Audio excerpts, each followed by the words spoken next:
Hello everyone, welcome to गुरुमंत्र शिक्षा का ग्रंथ. I hope everyone is good. So guys, आज हम लोग क्लास 12th का फर्स्ट चैप्टर स्टार्ट करने वाले हैं. That is reproduction in organism from unit number 6, that is reproduction. Right? So unit 6 reproduction में चैप्टर फर्स्ट जो कि है reproduction in organism, उसे हम आज स्टडी करने वाले हैं.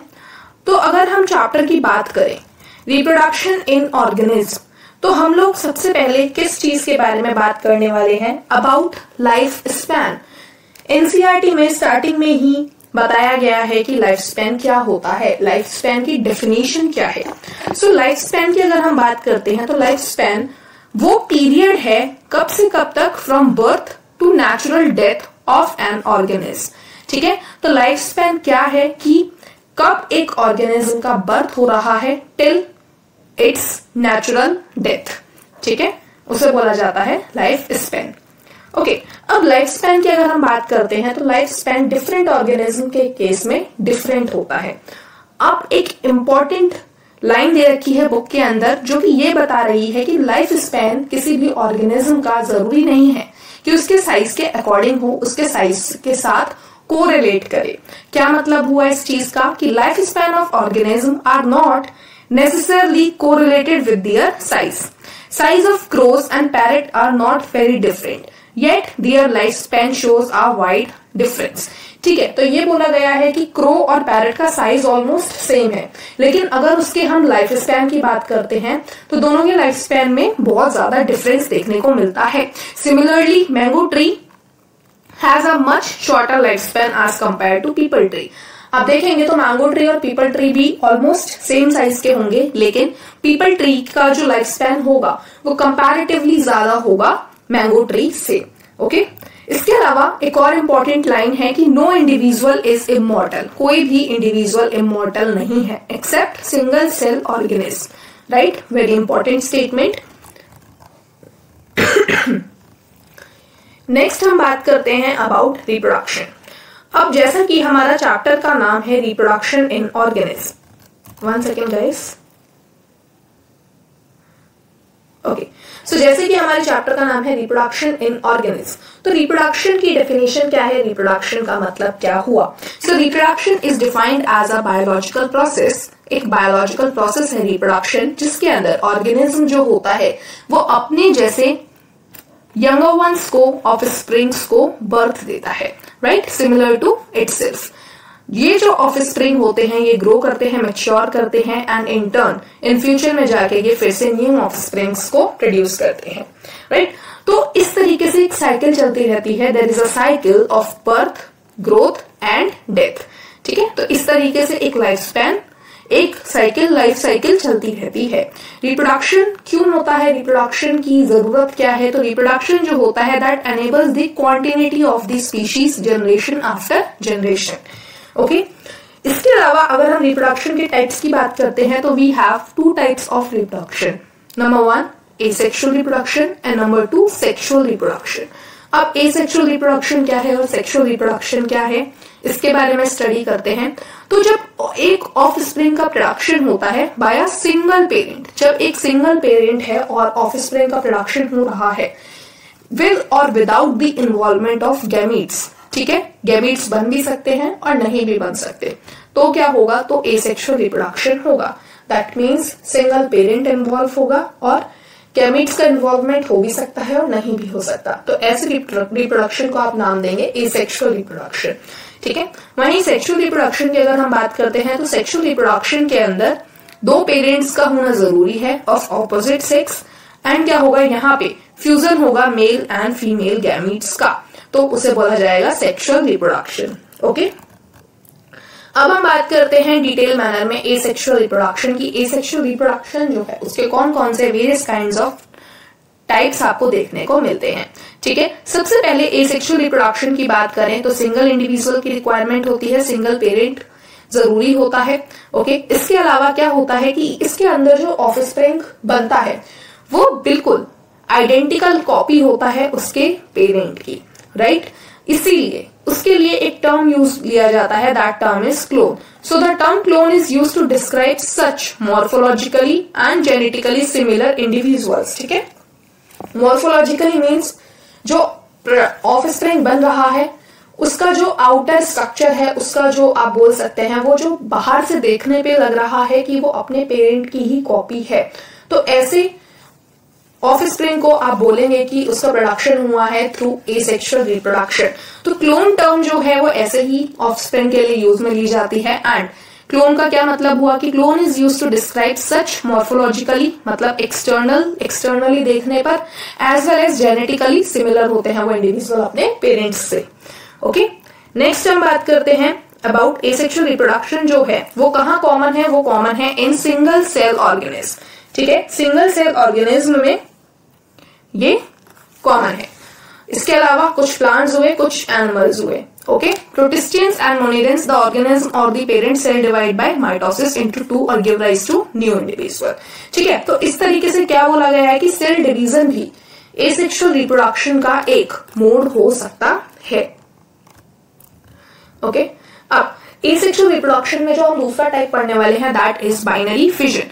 बाइनरी फिजन के अंदर क्या होगा, binary means two and fission का मतलब हो गया टूटना। ठीक है, ब्रेकिंग। तो दैट मीन्स क्या होने वाला है, where a cell divides into two halves, क्या होगा कि एक सेल डिवाइड करेगा दो हाफ में and each rapidly grows into an adult, और हर एक एडल्ट के अंदर ग्रो करना स्टार्ट कर देगा। राइट, अमीबा एंड पैरामीशियम इसके एग्जाम्पल हो गए। ठीक है, ईस्ट की बात करते हैं तो अनइक्वल डिवीजन देखने को मिलता है और क्या होता है कि स्मॉल बर्ड्स का प्रोडक्शन हो जाता है। ठीक है, अब क्या होता है कि बर्ड जो है ये इनका प्रोडक्शन तो हो गया और क्या होगा कि ये पेरेंट सेल से सेपरेट भी हो जाती हैं और क्या होता है कि एक ईस्ट, नई ईस्ट का प्रोडक्शन हो जाता है। मान लो ये आपकी एक पेरेंट ईस्ट है, इसके ऊपर बर्ड का प्रोडक्शन हुआ। अब क्या होगा, थोड़े टाइम के बाद ये जो पेरेंट ईस्ट है ये तो सेम टू सेम रहेगी और ये जो बर्ड होगी ये यहाँ से रिमूव होके अपने आप को अलग बॉडी के अंदर कन्वर्ट कर लेगी। ठीक है, तो ये कैसा डिवीजन हुआ, unequal division. Right, under favourable condition the amoeba withdraws it's pseudopodium, secret a three layer hard covering और सिस्ट अराउंड इटसेल्फ। क्या होता है कि जब भी अनफेवरेबल कंडीशंस आती हैं किसी ऑर्गेनिज्म के लिए, किसी प्लांट के लिए, किसी सिंगल सेल ऑर्गेनिज्म के लिए, वो क्या करते हैं, वो अपने चारों तरफ एक कवरिंग का प्रोडक्शन कर लेते हैं। ठीक है, एक कवरिंग बना लेते हैं ताकि वो उस अनफेवरेबल कंडीशन को बेयर कर पाए। ठीक है, तो इस फिनोमेनन को नाम दिया जाता है एनसिस्टेशन। ठीक है, इसके अंदर क्या होता है कि सिस्ट का फॉर्मेशन हो जाता है। सिस्ट क्या काम करता है, सिस्ट काम करता है उस पर्टिकुलर ऑर्गेनिज्म को हार्श एनवायरनमेंट से बचाने का। ठीक है, फिर जैसे ही फेवरेबल कंडीशंस आती हैं, ये जो सिस्ट का फॉर्मेशन जो हुआ है ये हट जाता है एंड अमीबा जो होती है वो डिवाइड कर लेती है by the multiple fission. Very important, amoeba कैसे डिवाइड कर रही है, बाय मल्टीपल फिजन। जबकि आपने देखा पैरामीशियम और अमीबा जो थी आपकी वो बाइनरी फिजन से भी कर रही थी। ठीक है, तो अगर सिस्ट का फॉर्मेशन हो रहा है तो आप लिखेंगे मल्टीपल फिजन। अगर नॉर्मली आप बोल रहे हैं कि दो हाफ्स में डिवाइड कर रहे हैं तो आप लिखेंगे बाइनरी फिजन। राइट, फिर क्या होगा, मल्टीपल फिजन होगा, बहुत सारे माइन्यूट अमीबा का प्रोडक्शन होगा। और क्यों होगा, क्योंकि जो सिस्ट था वो बर्स्ट आउट हो चुका है। ठीक है, नेक्स्ट हम बात करते हैं about members of kingdom fungi and simple plants such as algae. क्या होता है कि कुछ फंजाई के मेंबर्स भी हैं, कुछ प्लांट्स हैं लाइक एल्गी, ये सब भी एसेक्सुअल रिप्रोडक्शन स्ट्रक्चर्स बनाते हैं। ठीक है, एसेक्सुअल रिप्रोडक्शन स्ट्रक्चर्स में सबसे पहले मोस्ट कॉमनली स्ट्रक्चर जो है दैट इज ज़ूस्पोर्स। ज़ूस्पोर्स क्या होते हैं, मोटाइल स्पोर्स। ठीक है, ये क्या होते हैं, usually are microscopic motile structures. Other common asexual reproduction की अगर हम बात करें तो कॉनिडिया जो कि पेनिसिलियम में पाई जाती हैं, बर्ड्स हाइड्रा के अंदर बनती हैं, एंड जेम्यूल्स कहाँ पाए जाते हैं, स्पॉन्जेस के अंदर। ठीक है, ये सब आप पहले भी पढ़ चुके हैं क्लास 11th में। राइट, तो यहाँ पे आपको बताया गया है। नेक्स्ट अगर हम बात करते हैं तो सिंपल ऑर्गेनिज्म या फिर प्लांट्स के अंदर आपको देखने को मिल जाता है वेजिटेटिव रिप्रोडक्शन। ठीक है, vegetative reproduction like runners, rhizomes जो कि आपको जिंजर पे देखने को मिलते हैं, suckers, tubers, offset and pulp, ये सब क्या है, वेजिटेटिव प्रोपगेशन है। इनकी मदद से प्लांट्स के अंदर नया स्ट्रक्चर फॉर्म होता है। ठीक है, तो आप देख सकते हैं आई ऑफ पोटैटो क्या है, ये देखिए पोटैटो के ऊपर आपको छोटे छोटे ऐसे ग्रीन कलर के स्ट्रक्चर्स देखने को मिलते हैं जिन्हें आप बोलते हैं आई ऑफ पोटैटो। और ये क्या होते हैं, ये होते हैं जर्मिनेटिंग आई बर्ड्स, ठीक है। इसके अलावा राइजोम्स ऑफ जिंजर, आपको ऐसे धागे टाइप कुछ देखने को मिलता है, छोटे छोटे फाइबर्स देखने को मिलते हैं जिंजर के ऊपर, वो भी क्या है, वो भी वेजिटेटिव प्रोपगेशन का एक मेथड है। इसके अलावा आपको दिखाया गया है ब्यूबिल ऑफ अगेव, इसके अलावा लीफ बर्ड्स ऑफ ब्रायोफिलम, ठीक है, ब्रायोफिलम की जो लीफ होती है उसके ऊपर भी बर्ड्स उगने लग जाती है। इसके अलावा ऑफसेट ऑफ वाटर हाइसिंथ, जिसे आप टेरर ऑफ बंगाल के नाम से जानते हैं। ओके, तो ये बात हो गई आपके कुछ वेजिटेटिव प्रोपगेशन मेथड्स की। इसके अलावा कुछ ऑर्गेनिज्म होते हैं वो सिंपल अपनी बॉडी को दो पार्ट्स के अंदर ब्रेक कर लेते हैं एंड जो ईच फ्रेगमेंट होता है वो एक एडल्ट के अंदर, जो आपका एडल्ट होता है वो केपेबल होता है प्रोड्यूस करने के ऑफस्प्रिंग को, ठीक है। एग्जाम्पल है हाइड्रा, और ऐसे मोड को नाम दिया जाता है फ्रेगमेंटेशन, राइट। ओके, इसके अलावा अब हम बात करने वाले हैं अबाउट सेक्सुअल रिप्रोडक्शन कि सेक्सुअल रिप्रोडक्शन क्या है। सो सेक्सुअल रिप्रोडक्शन आप देख चुके हैं कि आपको एक तो दो मेंबर्स की रिक्वायरमेंट है यहाँ पे, ठीक है, सिंगल पेरेंट नहीं होगा, टू पेरेंट होंगे, मेल एंड फीमेल। इसके अलावा क्या होगा, एक तो आपके पास फीमेल गैमीट का फॉर्मेशन होगा as well as male gamete का फॉर्मेशन होगा, और इसके अलावा ये जो गैमीट्स हैं इनका क्या होगा, फ्यूजन होगा, राइट। तो ये बात हो गई सेक्सुअल रिप्रोडक्शन की। अब सेक्सुअल रिप्रोडक्शन की अगर आप बात करते हैं तो जो भी ऑर्गेनिज्म सेक्सुअल रिप्रोडक्शन शो करते हैं उन सबको एक पर्टिकुलर स्टेजेस से गुजरना होता है। तो all the organism have to reach a certain stage of growth maturity in their life before they can reproduce sexually, ठीक है। तो ये कौन सी स्टेजेस होती हैं, जो ग्रोथ की स्टेज होती है उसे आप बोलते हैं जुवेनाइल फेज, ठीक है, जिसे आप वेजिटेटिव फेज भी बोलते हैं, राइट। अब कुछ प्लांट्स होते हैं जो कि एग्जिबिट करते हैं अनयूजुअल फ्लावरिंग फिनोमेनन, ठीक है, मतलब कि उनके अंदर या तो एक बार ही फ्लावरिंग होगी या हो सकता है हर सीजन के अंदर वो फ्लावरिंग करें, राइट। तो a few plant exhibits unusual flowering phenomenon, जिसके अंदर है आपका बैम्बू स्पीशीज। बैम्बू स्पीशीज क्या करता है, वो केवल और केवल अपने पूरे लाइफ स्पैन के अंदर एक बार ही फ्लावरिंग करता है, ठीक है।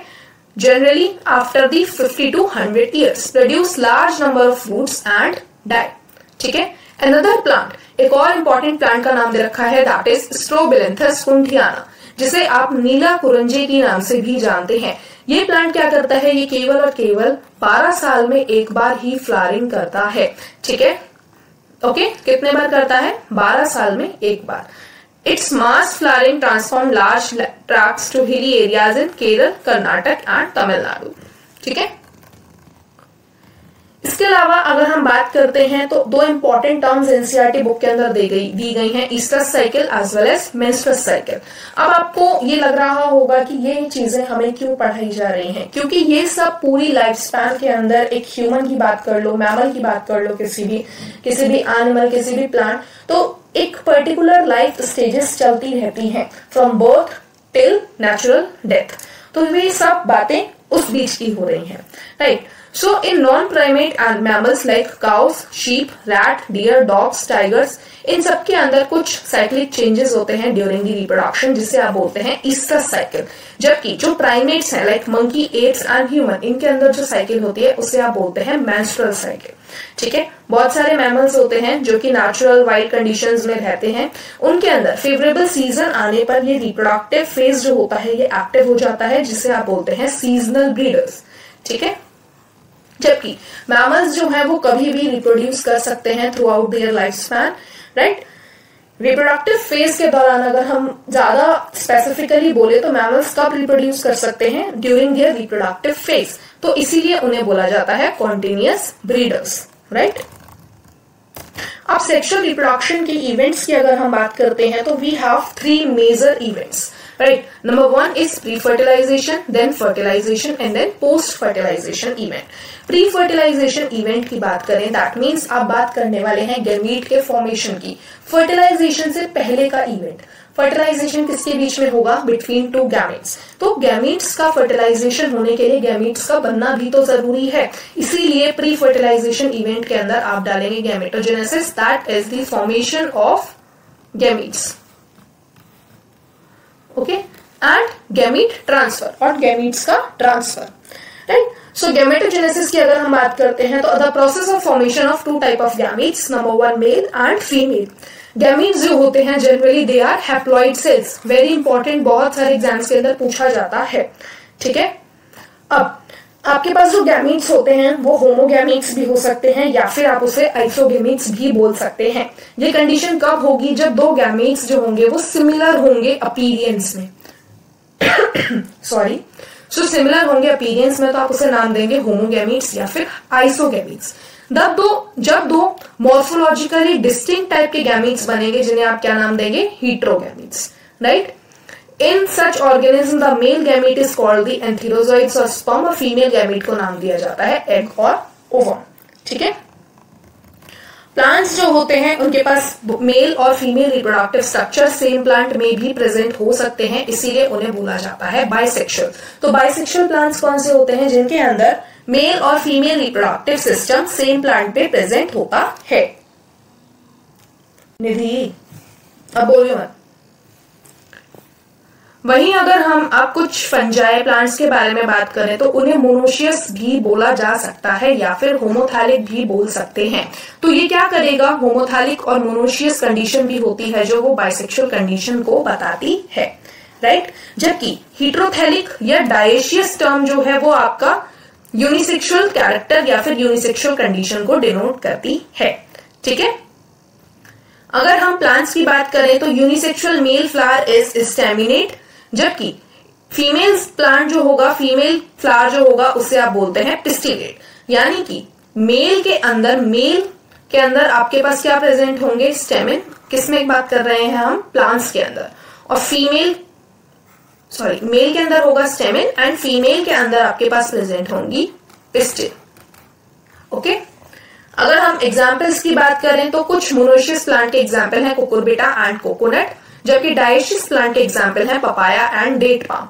वेरी इंपॉर्टेंट एग्जाम्पल्स, ठीक है। मोनोशियस प्लांट के एग्जाम्पल हैं कुकुरबिट्स एंड कोकोनट्स, जबकि डायशियस प्लांट के एग्जाम्पल हैं papaya and date palm, okay. Animals की बात करें तो अर्थवर्म, स्पॉन्जेस, टेपवर्म, लीच, ये टिपिकल एग्जाम्पल हैं बाइसेक्सुअल एनिमल्स के, जिनके अंदर दोनों ही कंडीशन पाई जाएगी, mail and female reproductive system organs पाए जाएंगे, ठीक है। और इसे आप क्या बोल रहे हैं, हर्माफ्रोडाइट्स, राइट। कॉकरोच की अगर बात करते हैं तो कॉकरोच एक यूनिसेक्सुअल स्पीशीज है, right.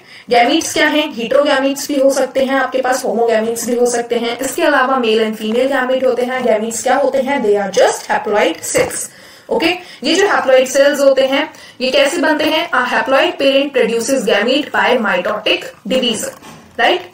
Several organism belonging to Monera, fungi, algae and bryophytes have haploid plant body, but in organisms belonging to pteridophytes, gymnosperm, angiosperms are mostly diploid body. Very important, कि आप class 11th के अंदर भी study कर चुके हैं, right. Next अगर हम बात करते हैं तो आपको यहाँ पे एक टेबल गिवन है जिसके अंदर आपको क्रोमोसोम नंबर दिया है एंड मियोसाइट के अंदर आपको क्रोमोसोम नंबर दिया है एंड आपसे पूछा जा रहा है कि गैमीट के अंदर बताइए नंबर कितना होगा, या फिर वाइस वर्सा आपको फिल करना है। तो देखो यहाँ पे प्लॉइडी कितनी है क्रोमोसोम की नंबर की मियोसाइट में 2n, जबकि हैप्लॉइड गैमीट्स कैसे होते हैं, हैप्लॉइड नेचर के यानी कि n। अगर ह्यूमन बींग्स के अंदर 46 क्रोमोसोम का नंबर दे रखा है मियोसाइट में तो उसके गैमीट में कितना हो जाएगा, जस्ट हाफ, दैट मीन्स 43।